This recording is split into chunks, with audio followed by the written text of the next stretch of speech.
This is Lady Anne, owner of KPNL Radio and hostess of the Caravan Library of Lore, and I support TESSA. As an experiencer myself, I have filed my own reports with them, and the professionalism and heart they have shown my case goes above and beyond. If you have had an experience, I cannot recommend TESSA enough. Hi, this is Ernie Hudson, Winston Zedmore from Ghostbusters.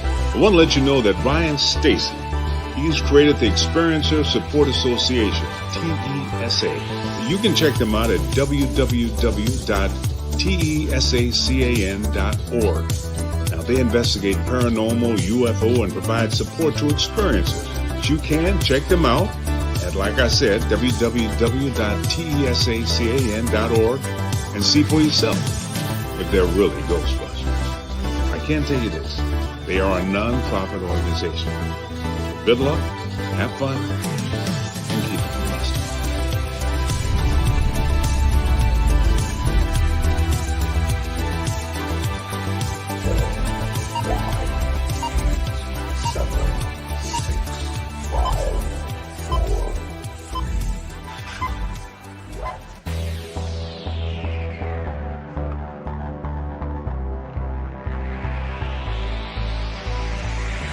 Good evening. You are listening to Beyond the Tinfoil Hat, a podcast by the Experiencer Support Association.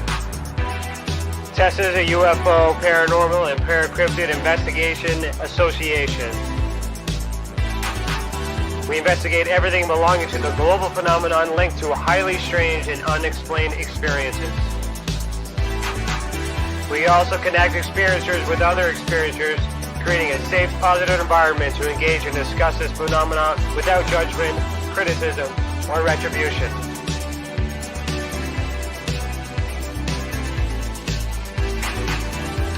From the land of the white rolling sands, on the southeasterly tip of Georgian Bay, to all of you listening around the world, as we simulcast live on KPNL Radio, we salute you.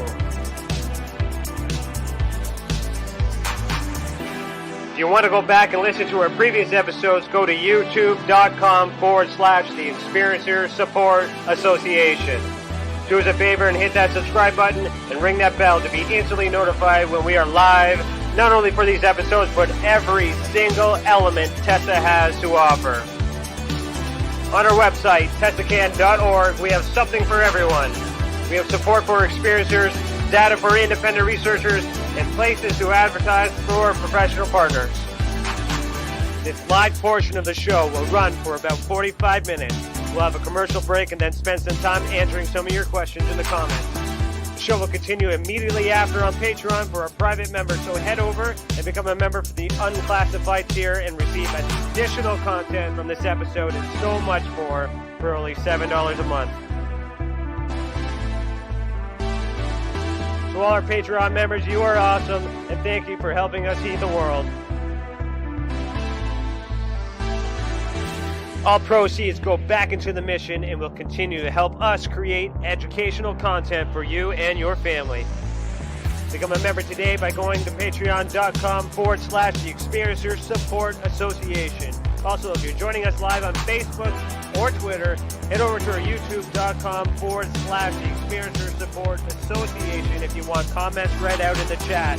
We're only answering questions on YouTube, so head on over, hit that subscribe button, and start chatting. If you can't stay for the entire show, don't worry. Every Monday, we will upload the audio file to our podcast network for you to take us on the go. Okay, you ready? Let's get started.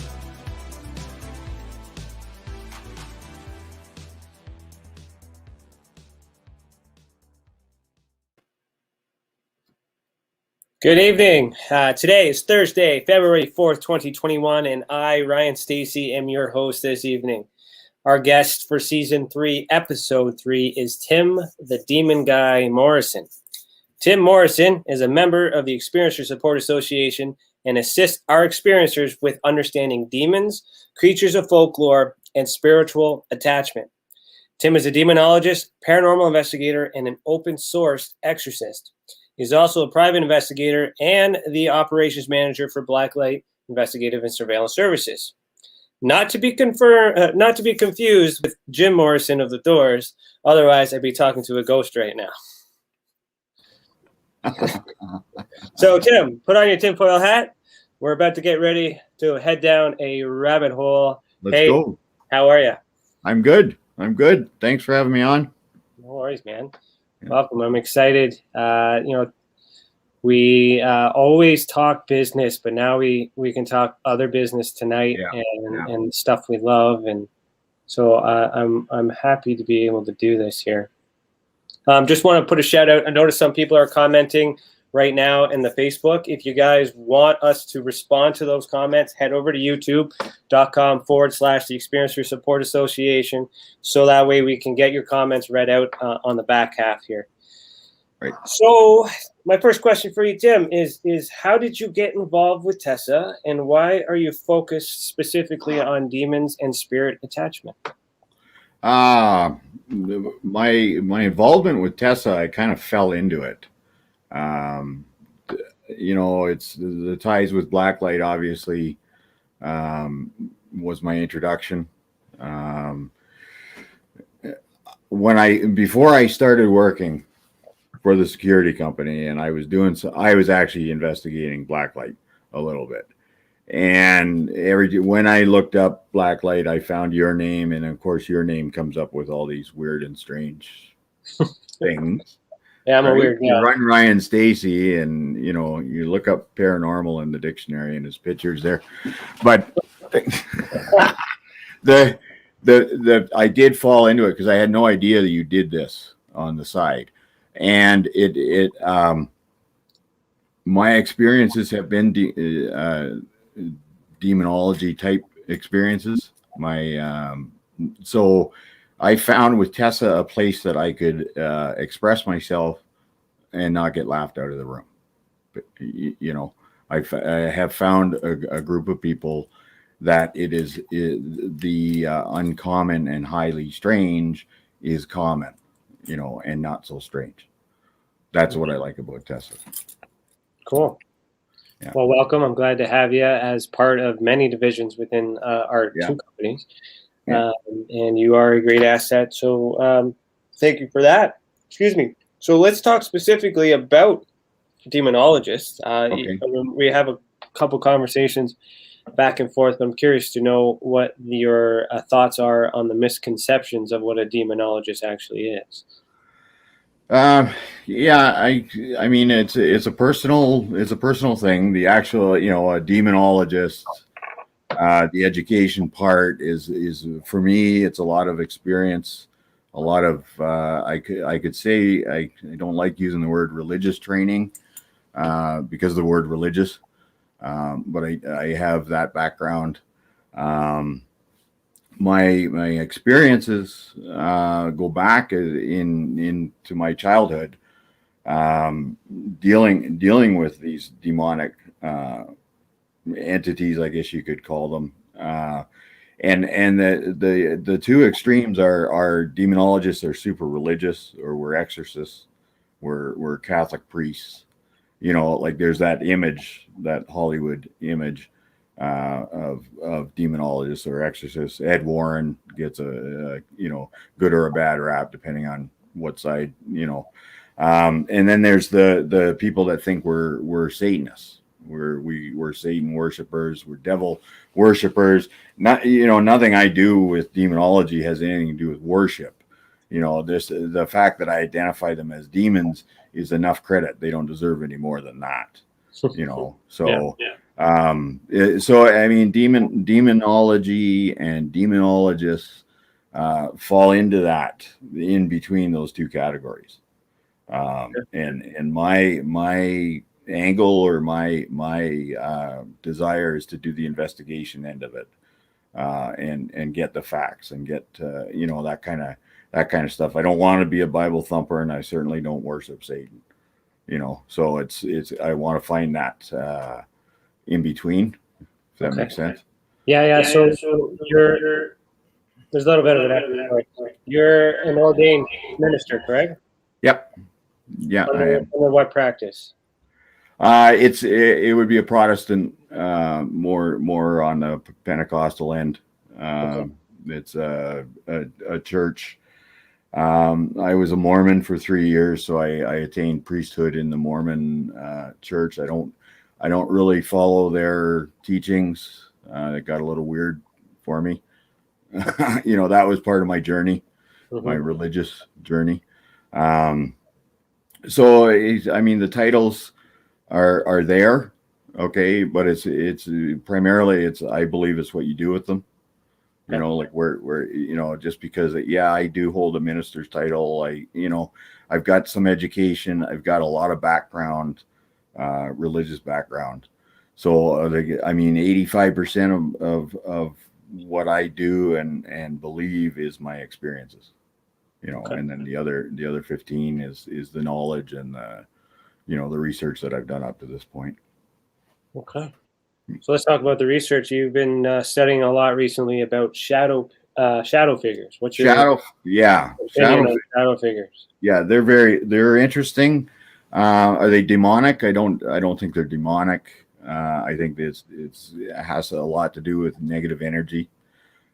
Shadows in themselves. My experience as a child,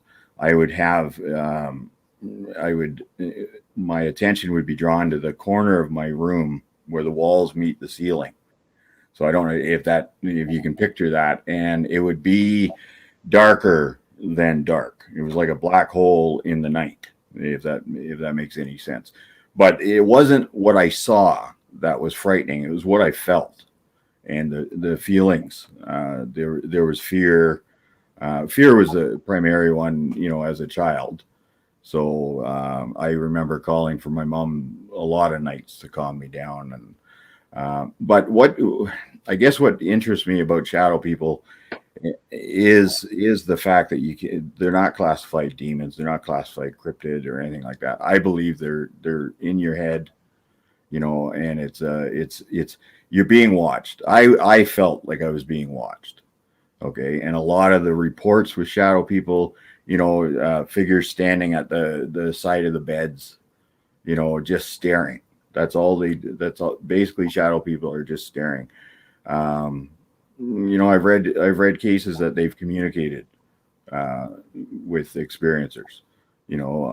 Either through the mind, telepathy, I guess, or smells and tastes, like all the senses can accompany a shadow. So that happened when you were a child. So, what do you think that may be now with what you've been through, and have you reported that to TESSA? I put a report into TESSA, and I didn't follow up because I decided to do the investigation. I had to come to a conclusion for myself. And based on the experience I reported, and then my from my childhood on, I have had that feeling of being not necessarily followed but watched. I've had some I would say it would go as far as the infestation stage. I don't believe I was possessed, but I believe I had that experience, the infestation. Okay. So if you were to make a report, so tessacan.org/reporting system. I would be able to compare my shadow figure experiences with other users and whatnot. Yeah. There's a Facebook user commenting in real time right now that announced that they're watching the show for the first time. Welcome.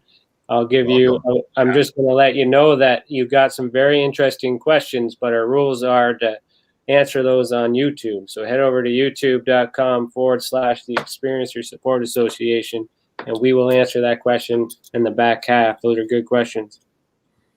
That's good. My personal research that branched from MUFON into TESSA was the fact that in the alien phenomenon, people were drawing what appeared to be shadow figures. They just called them T.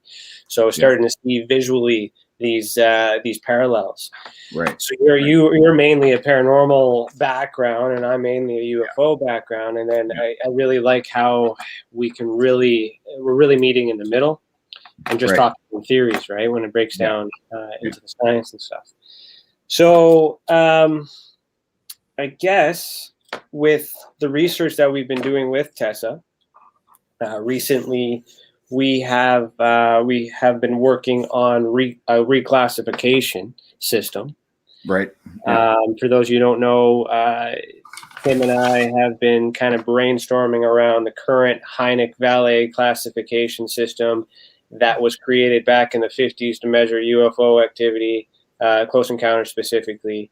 Started with Hynek with the first three, and then Valley put his 2 cents in there to accommodate for everything else on the psychic realm and paranormal realm, which has this hybrid classification system that was adopted with Q4s and then MUFON. And then naturally everybody today is using that because that's the only thing that's ever been credible.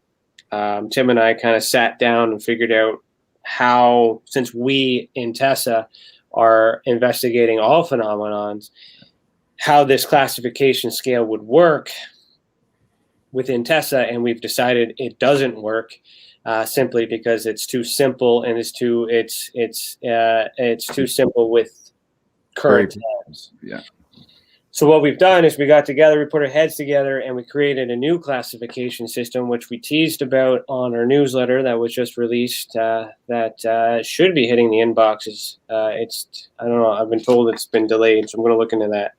And I am going to be writing a feature article explaining why we've done what I've done. But Tim, do you have the classification system near you? I've got it handy right here. Yeah. Okay. So what would you classify your experience? So I'm gonna referring to a couple of my experiences. Go back to my childhood, and this is the thing with understanding the classification system. When I look at my childhood, I would put this as a child.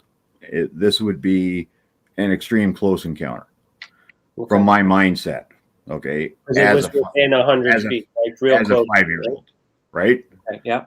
But going through and investigating my experiences, I'm gonna say, and you can chime in anytime.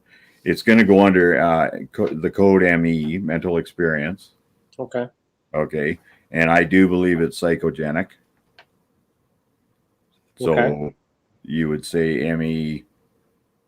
So let's break this down for those who are listening for the first time. So what we actually have done is instead of that close encounter scale of just levels 1 through 5, we've actually split that into 4 levels. So we have extreme close encounter, which is less than 100 feet. We have a close encounter, which is your standard classification of 100 to 500 feet. Then we have remote experience, which is far, and then mental experience, which is ME. So then the subclass. So let's break this down. So if you want to if your code is ME for mental experience, the subclass, you have a choice of uninvited or invited.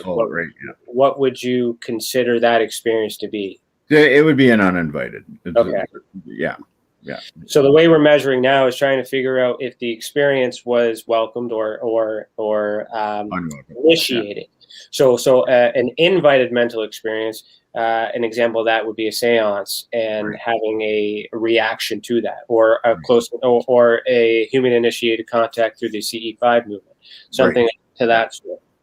So then we have 5 levels where we're trying to identify how much evidence is available to support that event. So how would you classify that as a level 1, 2, 3, 4, or 5?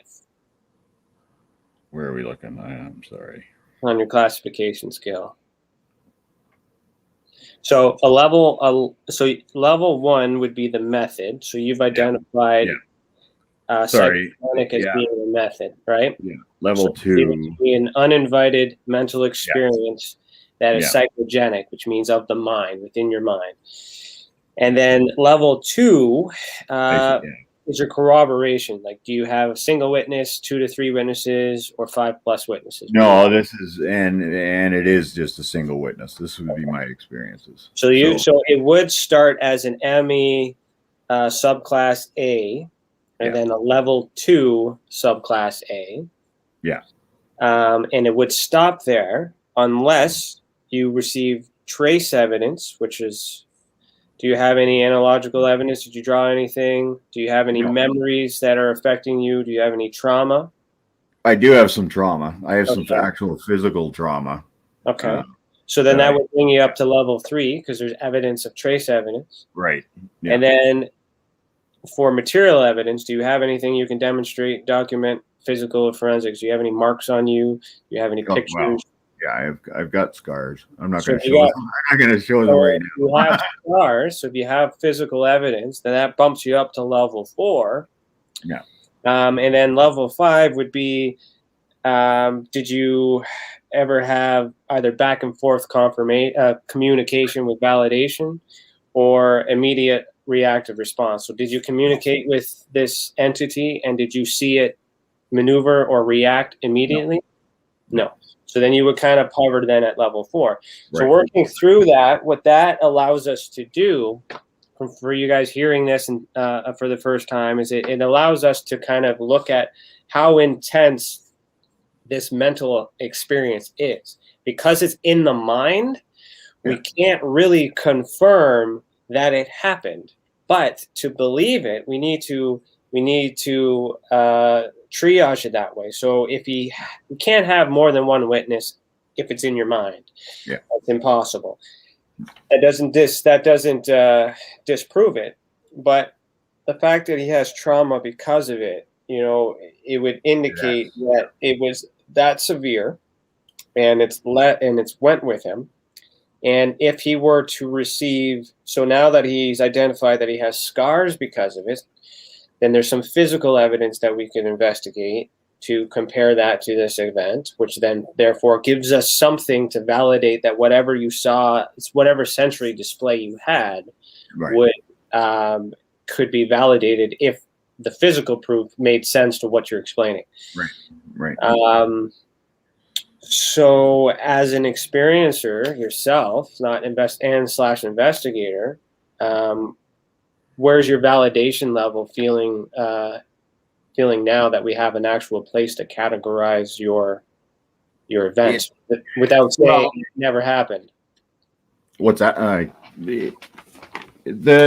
be able to put it into a class, okay, is a good exercise for self healing. It's if you can identify, obviously something that bothers you and you can't identify it, that's going to bother you even more. Once you identify it, then you can deal with it. Okay. So how far do I want to go with this? Do I want to, I've got the classification, but it's a good tool for a database so that I could line up with somebody else who's had the same experience. Okay. Right. Or I can read a report. You know what I mean? So I don't have to search through all kinds of stuff to find particulars that line up with my experiences. If you reported, that's because you have the privilege of being a part of TESSA. But if you were an experiencer reporting to us, what that allows us to do is put you in a box, not to forget about you, but just so that way when we find another person that fits in your box, we can connect the people in this box. So that way we're able to further study everyone in that box at a later time. Right. And that's essentially what the Hynek classification was designed for. But at that time, it was designed specifically for him to study UFOs for Project Blue Book. Right. So it was a very good system for him, for the government at the time. And it's been adopted to continue to investigate the same phenomenon. But because so much has advanced and so much has changed, we need a new universal classification system to include paranormal and mental abilities. So thanks for helping me validate that. And thanks for brainstorming with me on ways to make for this to make sense, because you are on the paranormal side, right? Well, and I wasn't familiar with the CE scale or the other scales that you talked about, but it makes sense. When you consider the super spectrum, when you consider everything is connected, Right. then a classification system needs to blend into that. So I like the CE system. Mm-hmm. But what we've done is incorporate paranormal, mental, that those other. And that's important for the experiencers, because then the UFO guys are the nuts and bolts guys, and you can't science the mental stuff, but you don't want to disprove it either. And the other issues that I had when I worked with MUFON is I always had this stuff, and we never had a place to put them. Right. And that's why I started doing the paranormal stuff on the side, and that's how I created TESSA through all that other stuff to help everybody else, which was 90% of what's been happening. UFO stuff is like 10%, maybe even 5% of the phenomenon. But you've seen with our investigations that we're now able to see a timeline with their experiences that kind of have this index event where these psychic abilities were present at a later time in life, but it started with some form of contact, right? Right. Yeah. So now so this classification scale not only helps us put you in a box, but we're also able to put your individual experiences in several boxes. And then we can kind of see how you evolved and how the phenomenon has evolved over time, because you've also lived over time. Because if you're having an experience when you're a child, like Tim, right? Yeah. The technology and the knowledge and everything was at that time, but then you evolved and we evolved, everything evolved. And so we need to kind of measure, like you said, the super spectrum. We need to go, that's bringing everything together, but we also need to do this multiverse kind of timeline and this system makes it easy for us to do that after we investigate. Now, this classification system is how we are going to classify our investigations. Right. When we put the report out, we are going to share that with you. And if you decide to use that as a fellow investigator, then fill your boots. If not, then, that's your own prerogative. So anyways, let's get back to, let's talk more about you. That is the work that you're doing with TESSA. It is basically something we both have been working on together. But something that you've been working on your own with Chantel is a project called Experiencers Anonymous. Right. This Saturday would be our second one, Experiencers Anonymous, so at 2 p.m. Eastern Time, which would be, I believe, what is that? 11 a.m. Pacific, and then 7 p.m. GMT, right? Yeah. For UK fellas. Yeah. So the second one is Saturday. So why don't you tell this Saturday? Yeah. Saturday. Why don't you tell everybody what that is and how the first one went? Well, okay. Experiencers Anonymous is we're doing it virtually, obviously, so anybody can come in. It's an anonymous meeting for experiencers. It's the reason it's anonymous is we want you to be comfortable to come in and tell your story, and not have the worry of being judged or somebody tailing you or us. We don't record it. It's a very good opportunity to meet with other experiencers. Now, your experiences might be different, but your feelings, your emotions, like those types of things, you'll see. We've only had one meeting, and it blew up. It was a very successful meeting. We've had a lot of comments about it, a lot of interest, and I think our ticket numbers are up this week from last time. So how much does it cost? It's free. It's absolutely free. There's of course the option. There is a Patreon tier for experiencers. Experiencers Anonymous. It's a $2 tier. You can join that. We'll be adding resources and things to that tier, specifically for EA. And that tier's on Patreon. That's on Patreon, yeah. Okay, so patreon.com. There is no. I'm sorry. Support Association. Yep, go ahead. Sorry, there's no cost. That was my whole point. There's no cost. Yeah. We do ask for donations. Everything costs. Just to clarify, to help you out, the at the EA meetings, if you want to be part of a larger community and get more resources that are available to you, there's a $2 tier on our Patreon. That's what that's for. Right. The meetings, as you said, are just for people to show up and to listen. And it kind of piggybacks or models that NA model. Is that right? Right. Yeah. Yeah. Okay. I mean, I would say AA. It's a AANA.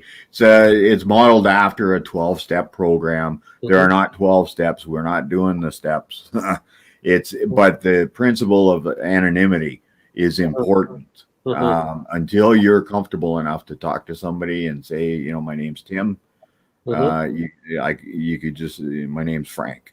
You know what I mean? Like, because like you allow them to choose whether or not they want to be on video. And you let them choose whatever name they want to identify with, right? Exactly. Yeah. So another key point, and this kind of ties into that, is you guys don't allow me or any other investigators to be present. Why is that? Right.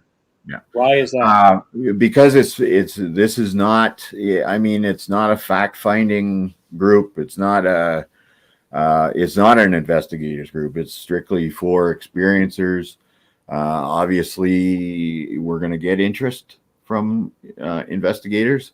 The purpose of the meeting is for the experiencer. Okay, it's a safe place. Investigators, their intentions are good. Ours are good. Okay, but they have other motives.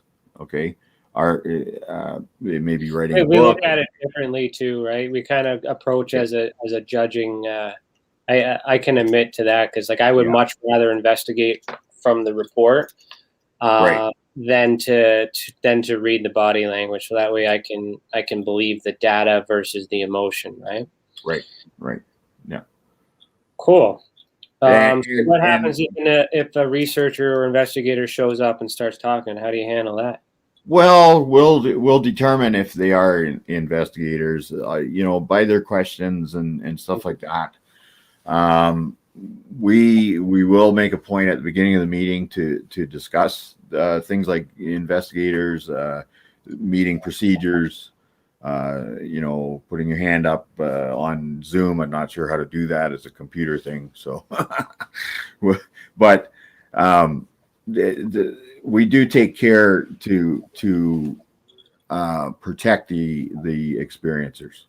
So if we do detect somebody is an investigator and they're asking investigative questions, we will likely ask them to stop or mute them, or our main goal is to protect and provide a safe environment for the experience. Because we can't really control who's going to show up and what they're going to say. No. But so I guess the redirects available for them too is you can direct them to Project Babel. So if they want to be an investigator for TESSA, they can submit their work through Project Babel, and then they work with me one-on-one, and I'll determine whether or not they're adequate enough to be on our investigative team. That's right. Yeah. You can also redirect them to be a professional partner, and then we can, as a board member, which you are a board member of, we can determine whether they're fit to be an all-star within the organization. Right. Which we have a few professional partners on the way. What is the other thing that's available to you too is one thing too is I find, even with yourself and other investigators, the experience is why they're investigators. So some of these investigators, this is the fine line, it's that challenge, because some of these investigators, yes, that's what they are, but they're really gravitated towards they're looking for a specific experience to relate to what they're measuring. Right. So if they were to come forward and just talk about an experience, we wouldn't know that they're an investigator, unless they identify. Exactly. And again, even though we're the Experiencer Support Association, the investigative part of what we do also supports the investigators on that notion or that belief that they too had an experience and they've just been spending a whole life searching for answers. So we actually support them in that way too. Yeah. Cool. other than that, that's pretty well good rounded stuff. So for those of you guys still listening, we do. I think we'll take our commercial break early, and what we'll get you to do is head over to YouTube and ask your questions, and we'll answer those questions after the break. Unless you got anything else specific you want to chat about. Anything you got going on? No. You know what? I'm just waiting on the questions. It's going to be the best part of the show. There's some good questions here too. So if you're on Facebook, like that's great and all. We'll probably get those throughout the week. But if you want to read them, head over to youtube.com/Experiencers Support Association. So, all right, we will pause right here, but we will continue after a message from our professional partners. Also, if you're listening to this live on KPNL Radio or a future podcast, head over to youtube.com/The Experiencer Support Association to see videos that go with the audio. And where are we here? Remember, you are listening to Beyond the Tinfoil Hat, a podcast by the Experiencer Support Association, and we'll be right back. Ryan is one of Canada's leading new UFO investigators. He conducts and oversees UFO investigations on a constant basis and was really taken by his research. He's compiled a tremendous amount of data regarding UFOs in Canada. And just as interesting, he really goes over how UFO investigations are done and what are some of the mistakes that people make when they submit evidence. Note for starters, don't edit your videos or photos before you send them. If you want to hear more follow-up conversation between Ryan and myself, you can go to richardolanmembers.com, where we have a candid conversation on ufology, the paranormal, and more. And remember, while we learn and grow and search for the truth, let's be good to each other.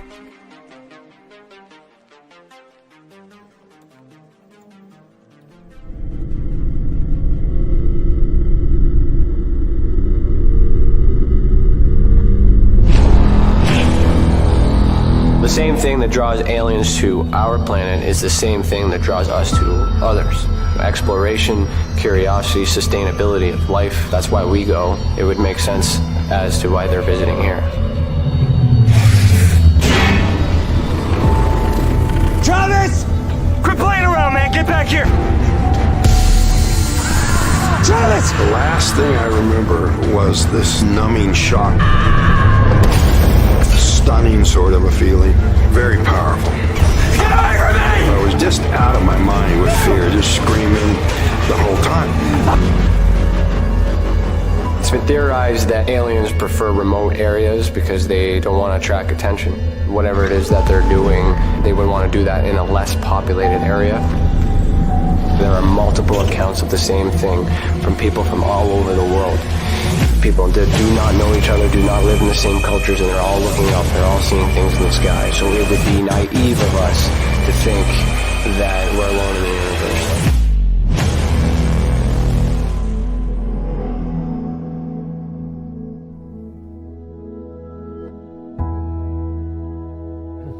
My mission is to assist and help those experiencing this phenomenon in such a way that they're able to continue and live with it, and also in a way that it can be measured, quantified, and reinforced within today's society, so that way it can be accepted and no longer viewed in a negative way.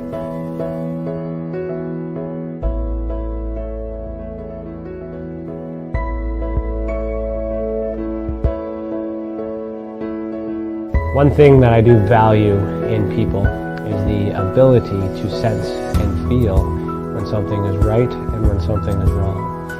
That is a natural ability that we all share. Now, when we combine that with the paranormal and ufological abductions or visits, I have the sensation that these abilities are connected. Not everyone can sense, not everyone can feel. However, those who can are typically connected with something that we cannot explain.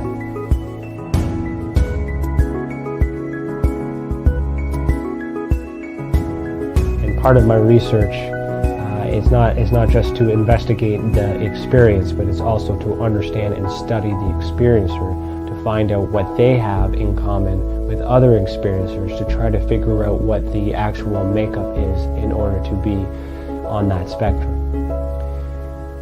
There's a lot of it happening all over the world, and I do not know of any other study that is focusing on the individuals as people, only the phenomenon. Welcome back. You are listening to Beyond the Tinfoil Hat. If you're enjoying this episode so far, head over to patreon.com/the Experiencers Support Association and join the unclassified tier for only $7 a month. Your membership will get you at least an extra half hour of this conversation, along with a bunch of other perks for becoming an insider. Also, if you have experienced an unexplained event involving the paranormal, extraterrestrials, dogman, or any other paracryptid, head over to TESSACAN.org/reporting system, all one word. The more reports we get, the more we will understand this phenomenon and how it affects our people. Let the others who have already reported be that example that proves we are making a difference. If it wasn't for these reports, we would not be able to do what we do, and for that, we thank you. I am still here with Tim Morrison. Tim, the demon guy Morrison.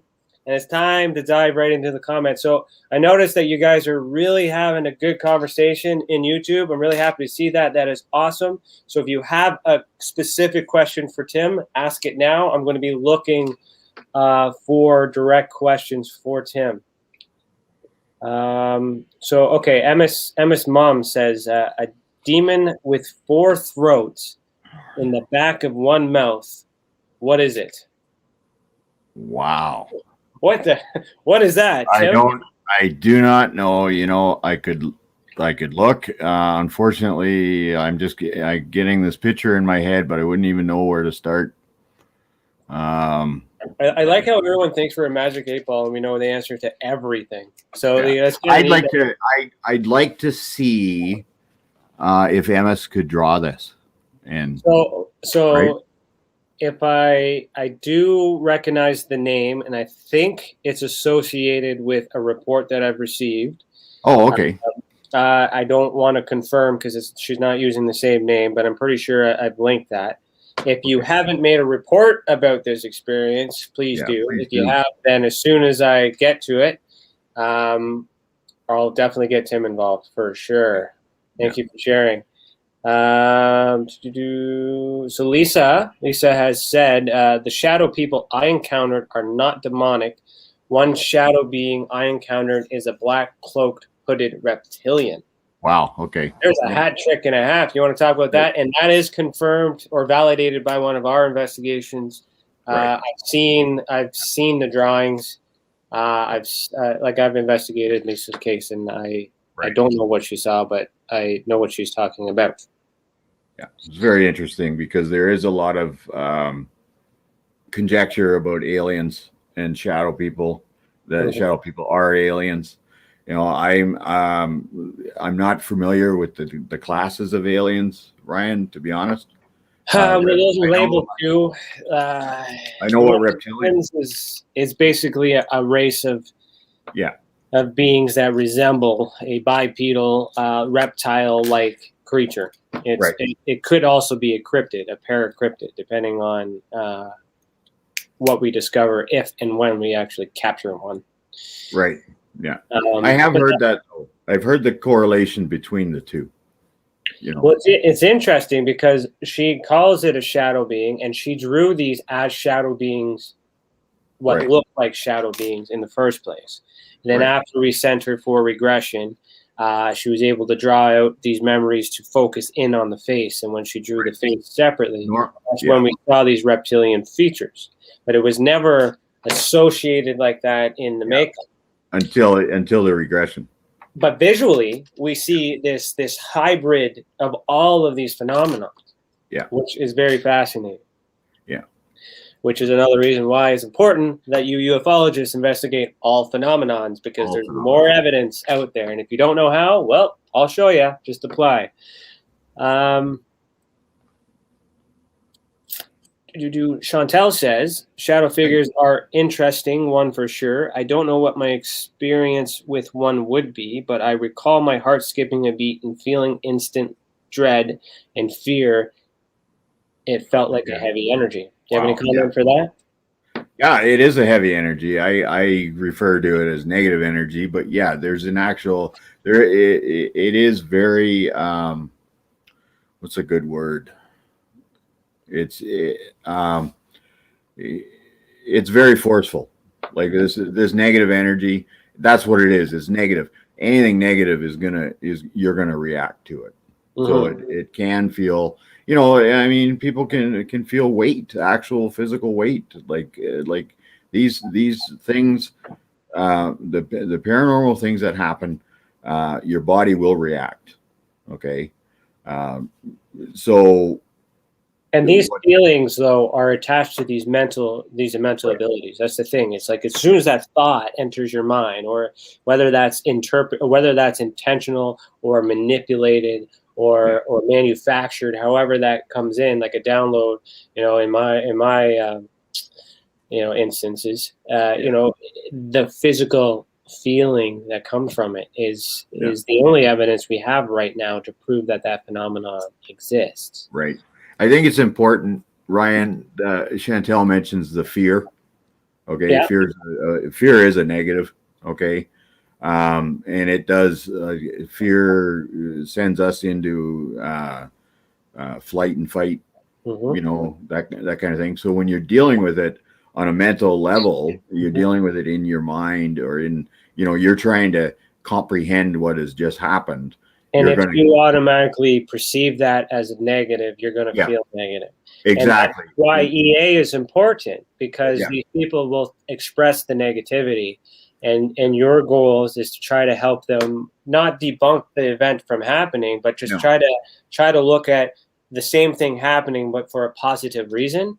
And if they think about it positively, doesn't mean the event didn't happen, but then they'll feel better about it happening, and then we can engage in a proper investigation that way. Right. And we don't have to deal with the like, you know how we deal in the security field.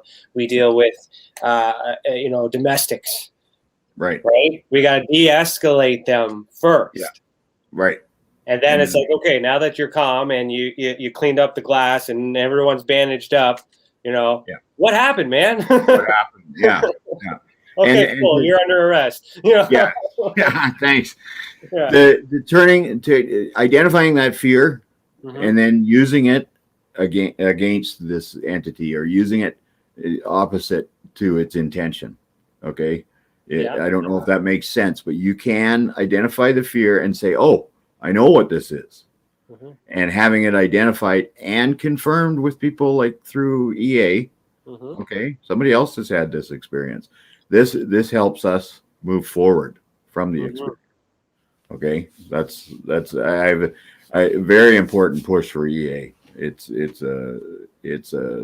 happy we have that resource, especially as an investigator who's reading some of these, that I get them initially off the hop with that franticism or franticness. I can refer them to EA after an investigation too, or if you get them first, and you could refer them to me for an investigation if they want answers, or if they want to meet other people. So we're working really well together. TESSA's resources are available to anyone involved in EA. But you just have to ask. That's the worst that could happen is we tell you that we give you another a redirect to something that's better for what you know, what you need. In that moment, you don't know what you need. That's why you're reaching out. It's very individual. Yeah.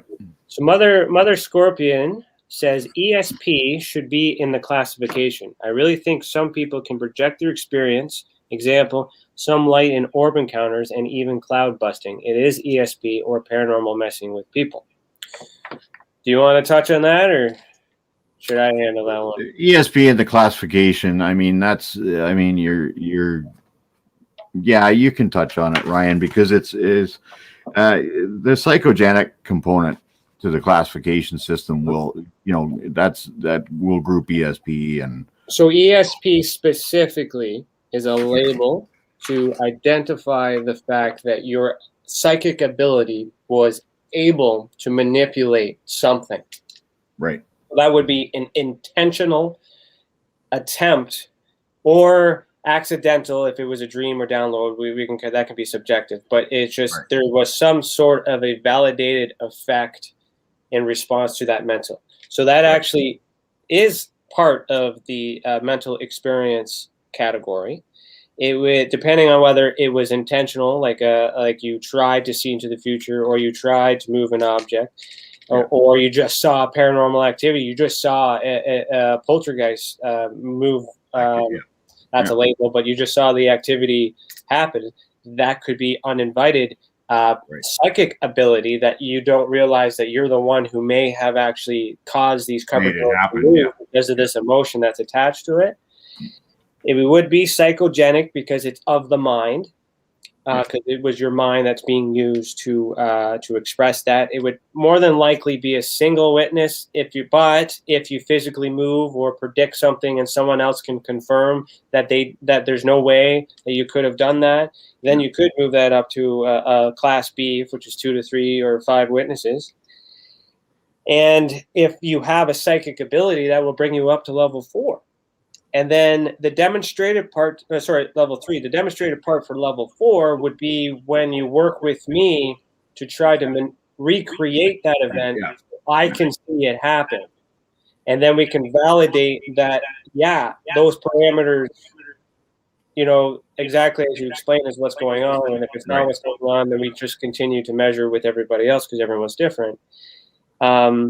And then again, if your ESP is somehow predicting something and you get confirmation, like the lottery numbers are going to be something tonight, and then all of a sudden the lottery numbers were there. Well, that could be a coincidence, but you do that 3 or 4 times. So there is a place for ESP and all the psychological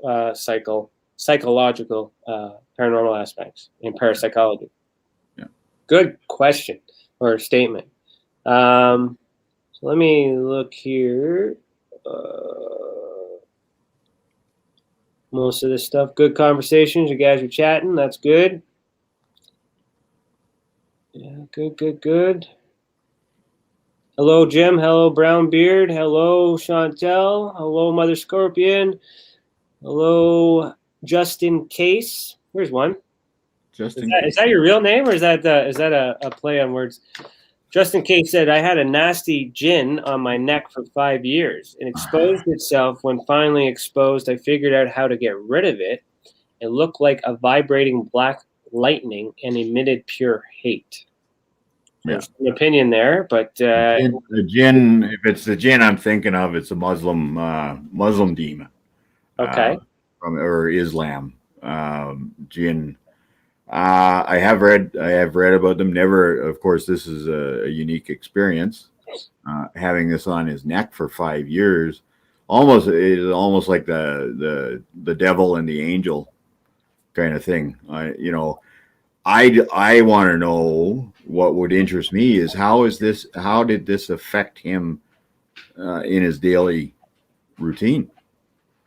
So Justin, if you make a report, www.tessacan.org/reporting system, we'll get that in queue, and then we can take a bigger dive into that, and hopefully get you some answers off the cuff. For me,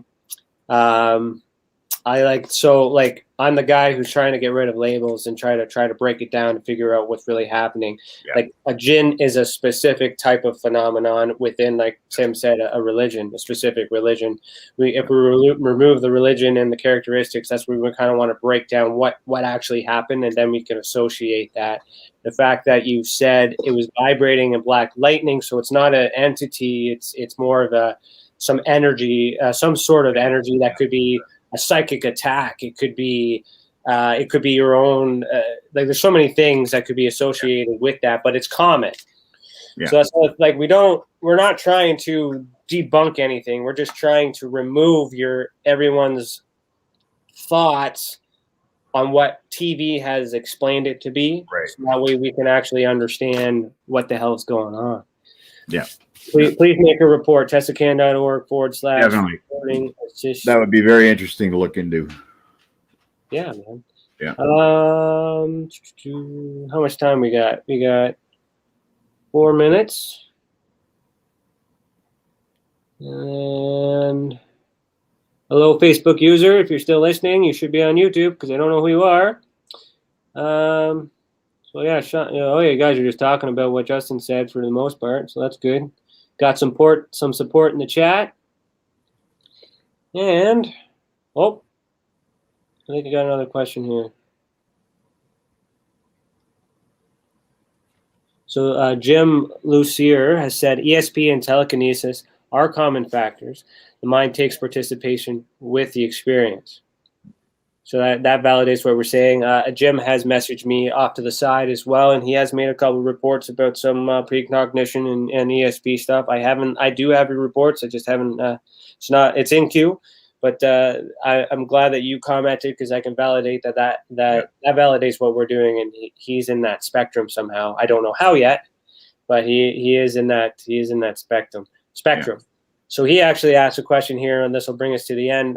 Tim, do you think the unconscious mind plays a big role in demonology case experience? Wow, it's a good question. Yeah, great question, Jim. Yeah, and yes, I do think the unconscious has a lot to do with it. Obviously, the subconscious. It depends. I suppose you could say it depends where they want to come in from, or where they're attacking you from. That's how I would look at it. Unconscious mind is impressionable, I guess. That's how I would look at it anyway. So it'd be an opportunity. It definitely is an unconscious. It plays a role in it. Subconscious, conscious. I mean, it's a mind. It is a mind thing. It's the first thing they're going to go after is your mind. So the common factor, okay, is if we were to change the negative feeling and apply all the attributes and characteristics to this phenomenon with a positive emotion, everything that is described is paranormal activity and possibly a CE5 movement or human initiated contact where you see the orbs, or meditation. And yoga. So consciousness is the key, and just like mental health. The thought that comes in, however that comes in, whether it's self-thought or intrusion thought, it's very important that we associate either a neutral, if we're trying to investigate, or a positive. And that will, and then as you investigate, you more than likely call it negative because you feel the vulnerable. Mainly because you don't understand what it is. Right. There's that fear of the unknown.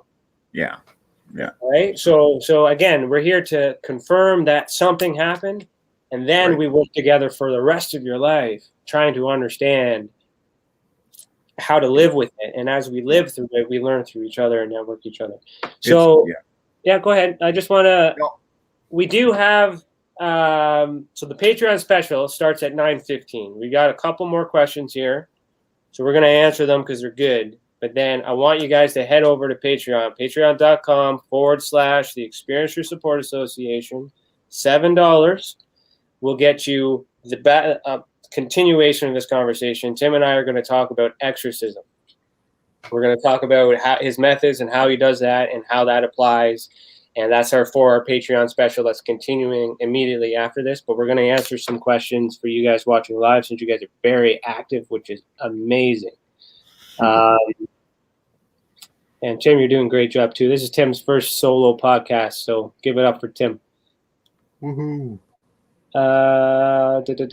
So Justin had just clarified his real name is Hans Henrik. I don't speak. Is that German or Denmark? Yeah, Loik. And I reside in Copenhagen. That's Denmark. Yeah. My family name is unpronounceable. Oh, yeah. There we go. As you can tell, that was my pseudonym. I don't know what to call the entity, poltergeist. So don't worry about calling it anything. Yeah. Report it to us. We will break it down, and then we will classify it. And then after that, we can relabel it later. Labels are just kind of help us figure out what kind of characteristics to focus on, but we need the context. Okay. Hello, Nancy Thames. You just popped in for the show. Thank you. I know you've been commenting. Hi, Nancy. I do remember that you had a request to be on this show. So since I have you here, Chantel should be reaching out to you at some point to let you know how that can happen. But for everybody, just so everybody knows, to get on this podcast, you either A, have to be a professional partner with TESSA, working with us, B, an experiencer who's reported and had a case investigated. So we're going to bring some experiencers on soon, so that way we can talk about their cases. C, you would have to do a show swap. So invite me on to a show if you have one, or have that set up, and then you can come on to ours and we'll do an exchange that way. And I think there was a fourth one. I think it was all the above. I don't know, but Chantel will reach out for that. So anyways, you can get on the podcast. There's just several ways. We just want to make sure that that it's within the best interest, and we're prepared to give you the best experience on the show. And there's a process that we must go through, and there's a queue. And, so the sooner you sign up, the sooner you make a report, you also check that you want to be on the podcast. So the sooner you do that, the sooner we can get you in line. And I think that's it. That's it for questions. So good job, Tim. Thanks, Ryan. And we will see you guys over. Yeah, you're welcome, man. Thanks for hanging out. So we're going to play the outro now. We will see you guys on Patreon. So patreon.com/the Experiencer Support Association. But before we go, Tim, tell everybody how they can find you if they want to talk to you on. I have a Facebook page. It's how does it go? www.facebook.com/thedemon_guy. Mm-hmm. My email's there. My TESSA email's there. You can contact me through TESSA. Of course, the reporting system. If it's a report that's in my field, Ryan and I will work on it. So that's it. Just to get in touch with me, get in touch with TESSA. Sounds good, man. Yeah. And EA this Saturday, right? EA this Saturday. You can go to our Facebook, go to our TESSACAN.org/EA. The letters EA. And you can register for your ticket, or you go to Eventbrite and search for that too. Okay. Yeah. So keep your eyes in the sky. Thanks for watching, and heed the world.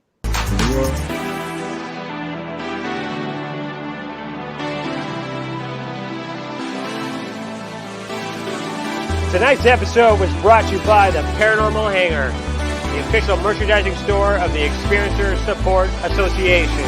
Head over to theparanormalhangar.com and browse our inventory. We have branded mugs, mouse pads, tote bags, and so much more. All proceeds go back into the organization, and if you are a Patreon member, you will get a discount code for all of your purchases. Remember, this conversation isn't over, just the free version. We will dive even deeper on patreon.com/the Experiencer Support Association. Thanks for listening. Keep your eyes in the sky. And say it with me. Heed the world. Good night, everybody.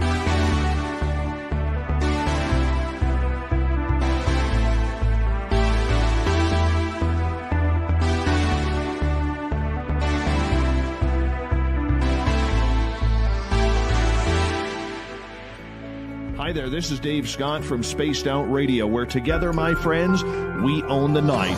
On our website, spacedoutradio.com, we have a place called the SOR Sightlines Report. All of our investigations and people who inquire are turned over to TESSA, the Experiencer Support Association. Ryan Stacy and his crew, what I like about them, they're independent. They're not working for anybody, and they want answers. We want answers for our listeners and people who inquire as well about their experiences. It's a great tandem, and we love being teamed up with TESSA. If you haven't heard of us before, that's okay. We'd love to earn your listening ears. Join us 9:06 Pacific Time, 12:06 a.m. Eastern for 3 hours of live entertainment, 7 days a week.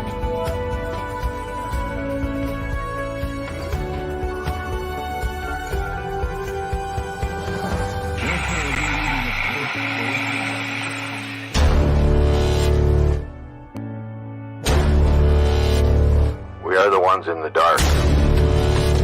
We are the first on the scene. We are the last to leave. We will counsel you. We will comfort you. We will save your life.